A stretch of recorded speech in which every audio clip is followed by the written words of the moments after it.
अस्सलामुअलैकुम। Next topic is about the demyelinating disorders. ठीक है, मतलब कि हमारे पास माइलिनेशन प्रॉपर होती है ब्रेन की। आपको पता है, as you can see here, कि neurons are actually having the myelination, okay, insulation of the axons by the help of oligodendrocytes in case of central nervous system। ठीक है, सेंट्रल नर्वस सिस्टम में क्या होता है, ओलिगोडेंड्रोसाइट्स जो होते हैं वो एक्चुअली प्रोवाइड करते हैं माइलिनेशन। ठीक है, और पेरिफेरल नर्वस सिस्टम में श्वान सेल्स जो होते हैं वो प्रोवाइड करते हैं माइलिनेशन टू द न्यूरॉन्स। ठीक है, अब ये क्या करते हैं, माइलिनेशन से आपको पता है कि speed and efficiency of conduction जो न्यूरॉन्स की अच्छी हो जाती है। अब डीमाइलिनेटिक डिसऑर्डर्स में क्या होगा कि ये जो माइलिन होगी, ठीक है, ये डिस्ट्रक्शन हो जाएगी या ओलिगोडेंड्रोसाइट्स खराब हो जाएंगे, जिसकी वजह से क्या होगा कि उस डीमाइलिनेशन की वजह से डिसऑर्डर्स आएंगे ब्रेन में। ठीक है, नर्व कंडक्शन प्रॉपर नहीं होगी। अब इसमें सबसे पहले हमारे पास है ल्यूकोडिस्ट्रॉफीज़। ल्यूकोडिस्ट्रॉफीज़ के नाम से पता चल रहा है, ल्यूको मीन्स वाइट।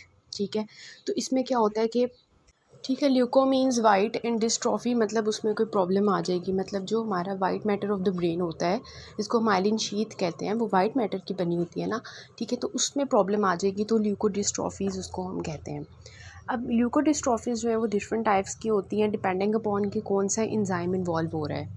अब इस फिगर में आप देखें, ठीक है, यहाँ पे अगर हमारे पास क्या होता है, नॉर्मली क्या होता है, जो सल्फेटाइड्स होते हैं, ठीक है, उनके ऊपर एक एंजाइम एक्ट करता है, एराइल सल्फेटेज। ठीक है, और सल्फेटाइड्स को कन्वर्ट कर देता है इनटू द ग्लैक्टोसेरिब्रोसिडेज। ठीक है, ग्लैक्टोसेरिब्रोसाइड। ठीक है, और ग्लैक्टोसेरिब्रोसाइड को जो है, ग्लैक्टोसेरिब्रोसाइडेज जो एंजाइम होता है वो उसको जो है गलेक्टोज में कन्वर्ट कर देता है। ये नॉर्मल हमारे मैकेनिज़्म होता है, ये लाइसोसोम के अंदर हो रहा होता है।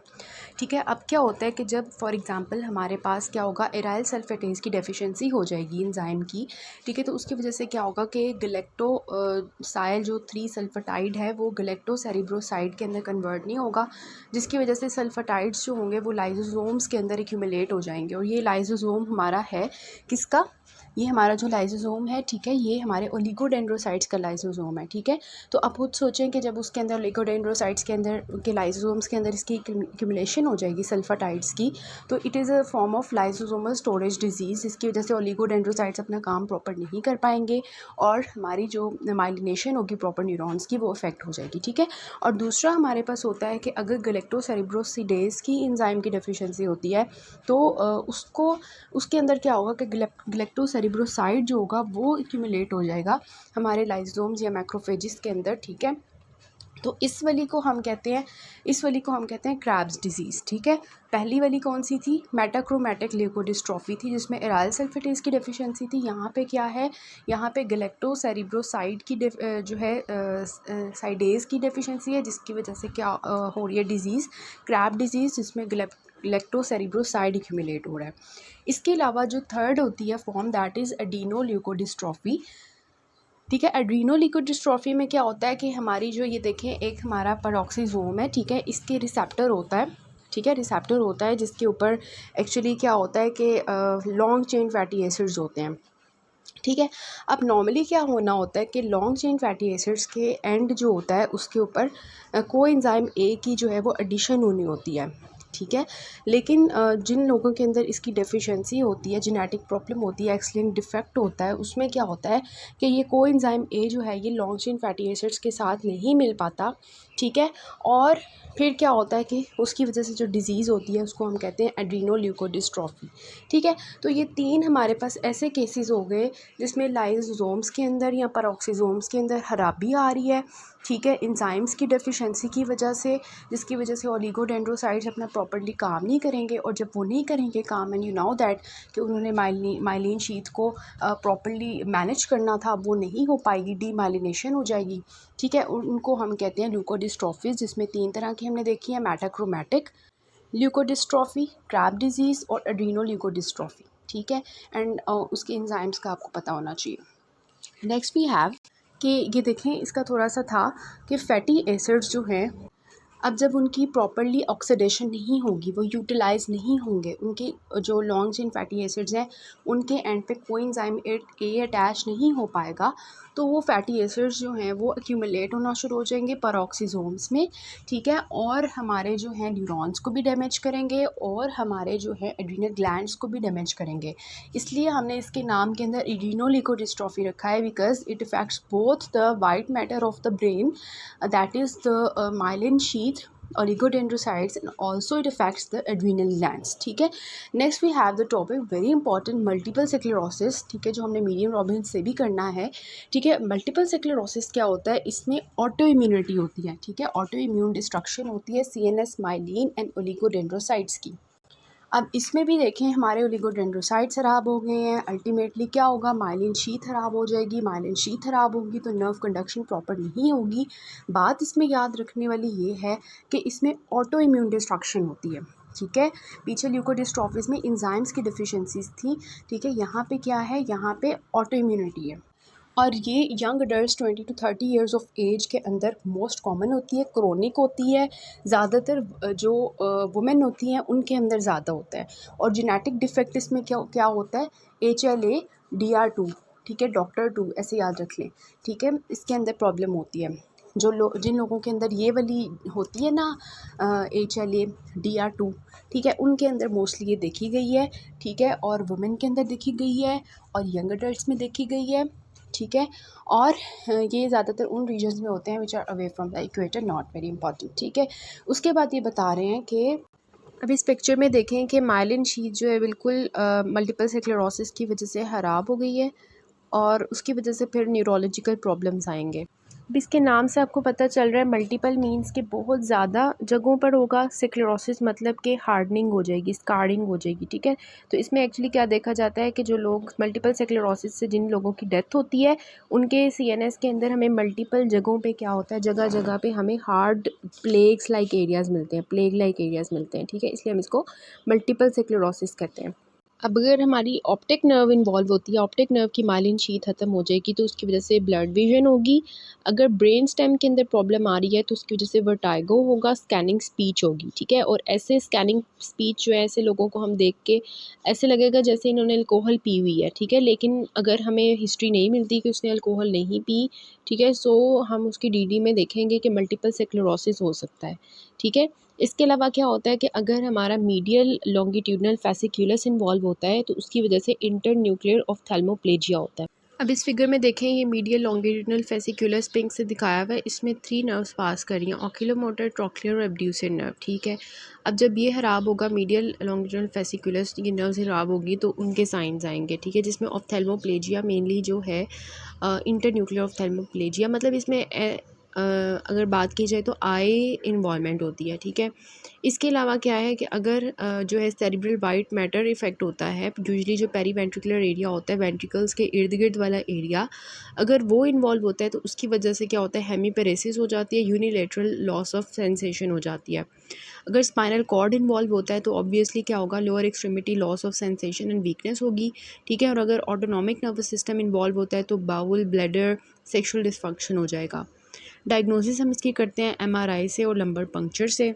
इस फिगर में देखें कि आपको नज़र आ रहा है आई भी इफ़ेक्ट हो रही है ऑप्टिक नर्व की वजह से. इसके अलावा जो है विजुअल सिम्टम्स आ रहे हैं. ठीक है, और इसमें जो है वो सेंसेशंस लॉस हो गई हैं और ऑटोनॉमिक नर्वस सिस्टम के जो फंक्शंस वो भी लॉस हुए हुए नज़र आ रहे हैं. ठीक है, डायग्नोसिस मैंने आपको बताया कि हम MRI से कर लेते हैं और लंबर पंक्चर से कर लेते हैं. जब हम MRI करवाते हैं मल्टीपल स्क्लेरोसिस के पेशेंट्स का तो ऑब्वियसली क्योंकि वाइट मैटर की डीमाइलिनेशन हुई है. ठीक है, डीमाइलिनेशन जो है उसकी हमें जो है वो साइंस मिलेंगे, प्लेग्स मिलेंगे. जैसे कि मैंने आपको बताया कि जब ये लोगों की डेथ होती है तो उनके जो ब्रेन है उसके अंदर हमें हार्ड डिपॉजिट्स मिलते हैं, प्लेग फॉर्मेशन मिलती है. इसमें देखें, नोटिस करें नॉर्मल ब्रेन को और जो हमारा है affected brain with the multiple sclerosis के किस तरह से प्लेग फॉर्मेशन हुई है पेरीवेंट्रिकुलर रीजन में. और जब हम इन पेशेंट्स का लंबर पंक्चर करवाते हैं तो लिम्फोसाइट्स हमें नज़र आते हैं उसमें. ठीक है, और इम्यूनोग्लोबुलिन्स हमें ज़्यादा मिलती हैं क्योंकि ऑटो इम्यून डिजीज़ है ना, इस वजह से. और ओलिगोक्लोनल IgG बैंड्स मिलते हैं हाई रेजोल्यूशन इलेक्ट्रोफोरेसिस में. और माइलिन बेसिक प्रोटीन मिलती है बिकॉज माइलिन डैमेज हो रही है. ग्रॉस एग्जामिनेशन में हमें जो है ग्रे अपेयरिंग प्लेग्स मिलते हैं वाइट मैटर में, सेम उसी तरह. और ट्रीटमेंट हम कैसे करते हैं इसका, ऑब्वियसली हमारे पास ऑटो इम्यून डिजीज़ है तो हम इम्यूनो कंप्रेशन करवाएंगे, स्टीरॉइड्स देंगे. ठीक है, और लॉन्ग टर्म ट्रीटमेंट हम देते हैं इंटरफेरॉन बीटा से, जिससे जो है प्रोग्रेशन ऑफ डिजीज़ कम हो जाती है. Then we have the subacute sclerosing panencephalitis. ठीक है, ये क्या होता है, आपने पढ़ा होगा कि SSPE जो होता है ये मीज़ल्स वायरस की वजह से होता है. अब मीज़ल्स वायरस अगर ज़्यादा देर तक जो है, वैसे पता क्या होता है इसमें ये होता है कि इन्फेक्शन जो होता है ना मीज़ल्स वायरस का, वो हो जाता है इन्फेंसी में, ठीक है। बच्चा जो पैदा होगा, ठीक है, 1 साल का, उसके अंदर क्या 1 साल के अंदर अंदर क्या होगा, उसको मीज़ल्स वायरस अटैक कर जाएगा अगर हम उसको वैक्सीन नहीं देते, ठीक है। अगर वो उसके अंदर पड़ा रहता है, लेकिन काफ़ी सालों बाद जब वो थोड़ा सा बड़ा होता है, चाइल्डहुड में जाता है, फिर जाके जो है ना उसको न्यूरोलॉजिकल सिम्टम्स आना शुरू होते हैं, ठीक है। क्योंकि मीज़ल्स वायरस वहाँ पे बचपन से उसके अंदर था, वैक्सीनेशन उसकी नहीं हुई हुई, MMR उसको नहीं लगवाया गया, जिसकी वजह से क्या हुआ कि चाइल्डहुड में जाके उसने प्रेजेंट किया, ठीक है। इस तरह से पेशेंट्स आते हैं। हम मदर से पूछते हैं आपने इसको मीज़ल्स वायरस के अगेंस्ट वैक्सीनेशन करवाई थी या नहीं करवाई थी, ठीक है।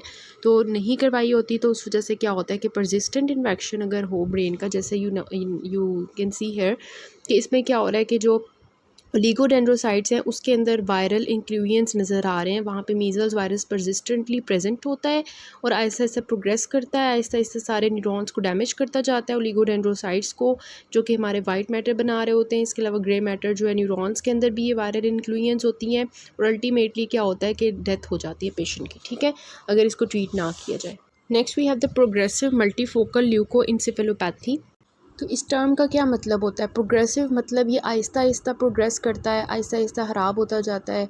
मल्टीफोकल मतलब कि डिफरेंट जगहों को ये इन्वॉल्व करेगा। Leuco means white matter of the brain, encephalopathy मतलब कि डिजीज़ ऑफ द ब्रेन है, ठीक है। तो ये क्या करता है कि ब्रेन के वाइट मैटर में मल्टीपल जगहों पे क्या होता है कि ये जो है होता है, ठीक है। किस वायरस की वजह से ये होता है? JC वायरस की वजह से, ठीक है।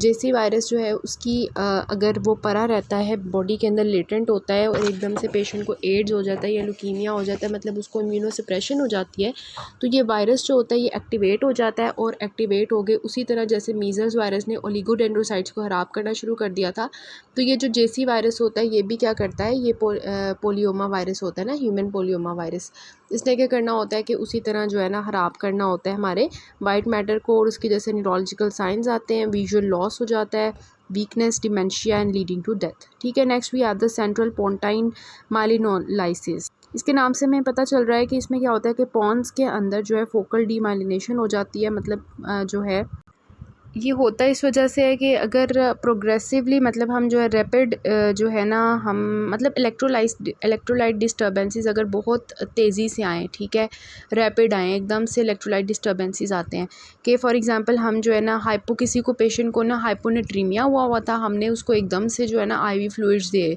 ताकि उसका जो हाइपोनेट्रीमिया वो ठीक हो जाए, तो फिर उनको जब हम ऐसे देते हैं ना तो उसकी वजह से क्या होता है कि जो है ना डीमाइलिनेशन ऑफ द पॉन्स हो जाती है। ये नहीं है कि हर किसी में ये होगा, जो लोग होते हैं ना मैलनरिश्ड पीपल होते हैं, अल्कोहलिक्स होते हैं या जिनको पहले से कोई लिवर डिजीज़ होती है, उनके अंदर ऐसे होता है, ठीक है। और उसकी वजह से क्या होता है कि जब पॉन्स जो है वो उसकी डीमाइलिनेशन हो जाएगी तो अल्टीमेटली एक्यूट बायलैटरल पैरालिसिस हो जाता है।